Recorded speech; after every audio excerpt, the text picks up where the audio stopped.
Welcome, ladies and gentlemen. I am Pato, and if you're a Fever fan, you have to be happy with that one.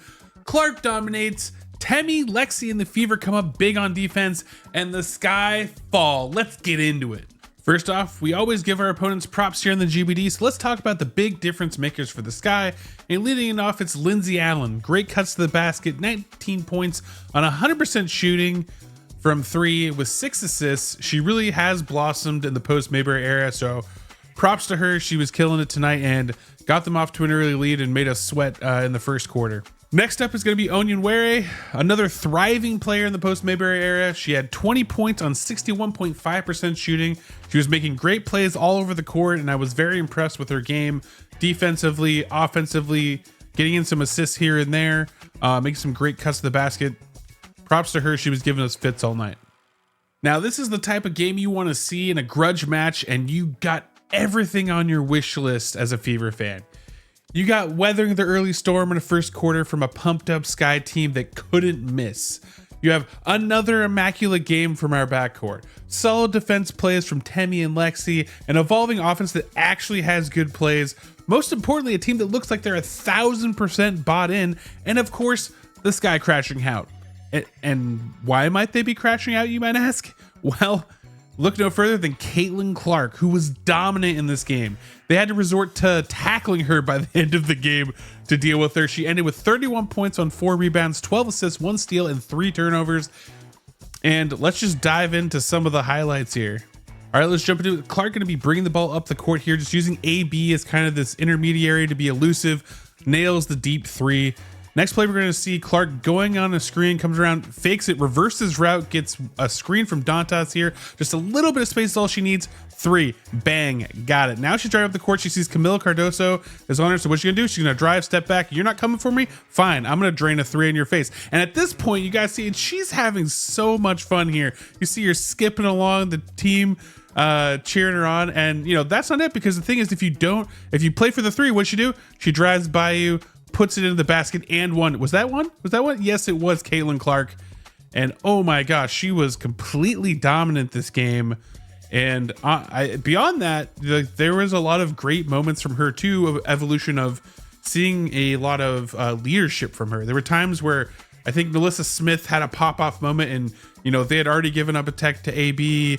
You know, there were, you know, Caitlin Clark can't get a tech, and now she's the voice of reason. There are so many times where she's in the huddle, leading the team, she's calming her team down, she's keeping the eye on the prize, and that is what you want to see from your star pick. And I gotta say that Clark is like, as good as I thought she would be coming into the WNBA as a rookie, she's like Goku. It's like anytime she struggles through adversity, she just comes back stronger, and she gets stronger and stronger and stronger. And at this point, she's exceeded my expectations for what she would do this year.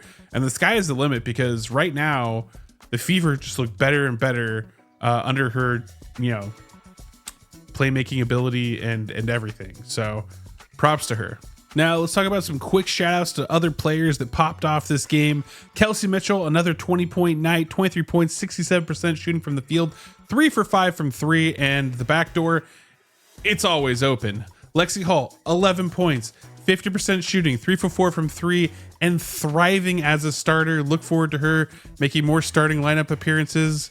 And Melissa Smith, she came out to play again, 14 points on 62% shooting, had another 3, and man, those 3 tonight looked absolutely phenomenal. And a little bit of shout out to AB. She had a quiet night, you know, was getting picked on by the rest. We'll get into that a little bit later. But she had an amazing sick move right here that absolutely had me like, I gotta clip this and I gotta give a mention, because it was a great move to see from her. Something I haven't seen yet, of a little bit of a fake out on the drive. All right, last episode we talked a lot about the Fever and their defensive effort, but tonight was special because the Fever defense was solid in the paint tonight, really bogging down the bigs. You know, between Reese and Cardoso, they only had combined 12 points until the bench players were put in, but both Temi and Lexi were absolute menaces on the team, and everyone kind of like had moments where they really popped off and really, you know, really started to create some distance and a gap based on how well they were playing. So I'm just gonna dive into some quick highlights of some of these plays, so you can just see like how well the Fever were playing tonight and just have some good concrete examples.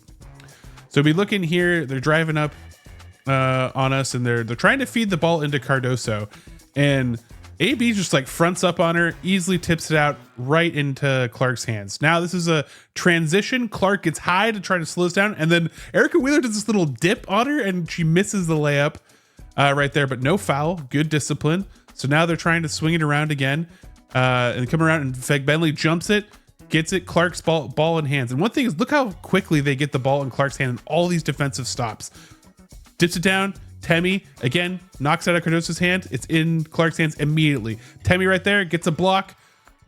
Nicely done there. And now Lexi's turn to be annoying. Cardoso just having a tough time today. Forces the travel by just being there and being a problem. And she's going to do it again right here on the drive. Kind of gets in there, knocks the ball away, gets to the floor, gets it up to Mitchell, out to Clark, and they're off to the races again. And this is just the kind of stuff that it's like, not only are they good on defense, but it's like as soon as they get the ball, they get it immediately to Clark, and they're off to the races, and they're transitioning and they're scoring points, and it's beautiful to see from them. Another bright spot for the Fever tonight was the offensive plays, stuff that was getting out of their normal bad habits, things that I love to see. And let's just take a look at a few of them. And I love these nice little moments here. And this first one's going to be an inbound in the third quarter. Clark has the inbound. She's going to fake it inside and instead get the ball to Kelsey Mitchell. DeShields tries to get the foot on the ball, is not able to do it. Pitch back to Clark, and we're just going to have a little screen, give and go here. Kelsey Mitchell's going to grab it, immediately go to Dantes, and no one expected her to be that quick to the hole. Beautiful play. This play is going to be a setup. So this is a normal feel on the floor. We're thinking Kelsey Mitchell or Clark would be good to have the ball, but you have a lot of players where the ball could die. So Clark going to beat the blitz here, pass out to Mitchell, quick movement to Wheeler, who drives and dishes out to wide open Caitlin Clark, who drains it from deep from the Wintrust logo. Love to see that stuff. This next play right here, going to be a backdoor again to Kelsey Mitchell. And then what do we got from Clark on her side? It's another backdoor coming in easy peasy right here. Boom, nailed it. And you know, it's open all day long. I mean, they keep hitting these plays, these bread and butter plays, plus these new quick, you know, mix-ups that they have, and like better, more consistent, you know, play. And I just love to see it from the Fever. There were so many moments like this tonight, but those were just a few. So love to see the evolution that not only is the defense getting better, but also the offense is evolving as well and looking better and better week to week. You know what? Even in a big win, there are also just bad things that happen. And one of the things that drove me crazy, especially early in the game, is there were several sequences where the Fever just couldn't rebound. It was like they got like, there were multiple rounds, and I'm going to play them for you on the screen, but it's like there were multiple rounds where it's just like possessions, if you will, where it's just like they like, thankfully the Sky were bricking, and most of them ended with the Sky still not scoring points, but they would get at least like 3 or 4 shots per possession on basket, and the Fever just like can't rebound, can't find their position. And you know, a little bit of good defense, but mostly just like tough time on the boards, and just like really, you know, some sloppy plays that were saved in some cases by great defensive efforts from Temi, blocking a pass on the inbound and that kind of stuff. But man, really would have loved to see that cleaned up. Listen, not all plays are going to be great, but there's room for improvement with how we end quarters, because I'm still not convinced we have a great like shot clock running down. This is the last play we're going to run, just because they usually devolve into Kelsey Mitchell, or in this case Caitlin Clark, like kind of doing a hero ball thing, and no one else is really moving, or they're like kind of half-hearting the movements. So all right, so Clark is going to have possession of the ball. Clock's winding down. We hit to about 10 seconds here. Everyone kind of spreads out. You think there's going to be a screen. There's no screens. Clark kind of drives in. Kelsey Mitchell half does a screen, and Clark just tries to call a back cut. Temi doesn't even move, just gets it, airballs it, and that's the end of the quarter. And I just look at plays, I just look at stuff like that where I'm like, no one's on the same page. No one's moving. No one's creating a play for Clark to go. Because if anyone was moving or cutting, like there's a chance that Clark gets the assist and you get a better shot on goal. But in this case, it was like there just really wasn't anything that was generated with this offense. It was like, and the Kelsey Mitchell like partial screen, like no movement off of AB, was mind-boggling. It's like, do something. Like Clark is going to find you if you can just be open. And so that was a little bit frustrating, but like that honestly in this game was a nitpick. All right, now let's talk about the Delirious. These are the weird things that happen during the game, the questions I still have, you know, sometimes ugly things. But in this case, we're gonna talk about Temi Fagbenle and the fact that now it seems like she's a little bit afraid.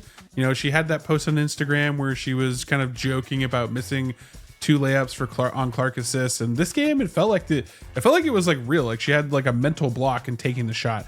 And one of the and it came up a few times, but the one that stood out to me was this play right here.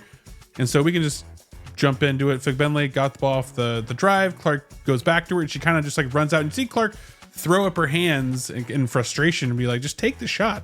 And so I think that she's really just kind of like frustrated. It's like, hey, this player that like once had so much confidence with, and I know like how much the Fever fans were like, hey, Temi is amazing, you know, and she's fast and she can do these cuts and she was making these great plays, and now it feels like she's a little bit afraid to have the opportunity to miss and let down Clark. Clark's like, you let me down by not taking the shot. Like, I trust you. That's why I passed you. You take the shot. You know, Lexi Hall missed another one in this game as well. But it's like she trusts you. You take the shot. And as Fever fans, we trust you to take the shot and make it. And if you don't, then like, dang, just add to the list of times it's happened. But just get out there, Temi, and take the shot.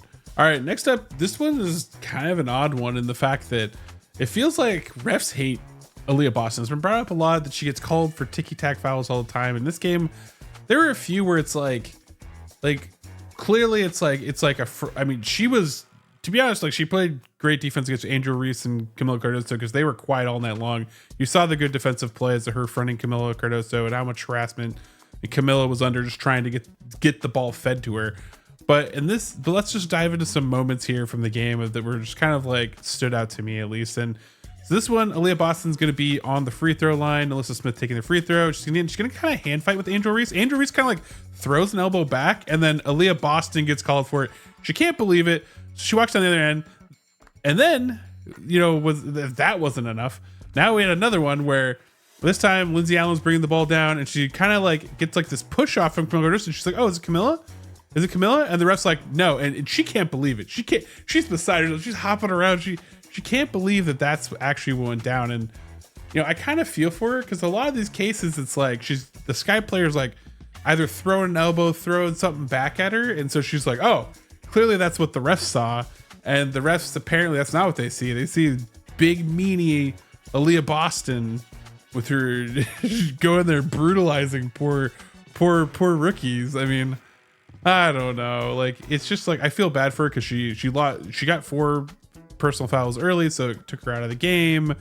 And, you know, in the end, it's like the Fever won. It was a pretty big blowout win in the end, but man, it's just really frustrating to see that kind of bite AB when AB seems like the nicest, like just like straight up player in the game. And like I was confused a few times too when AB kind of got the wrong end of the stick on that one. And that's it for this episode of The Good, The Bad, and The Delirious. Thanks for watching. Please like and subscribe and leave a comment down below on what your favorite moment of the Fever Sky game was, maybe something I missed. And remember, you're going to be amazing today because you are amazing. Catch you next episode.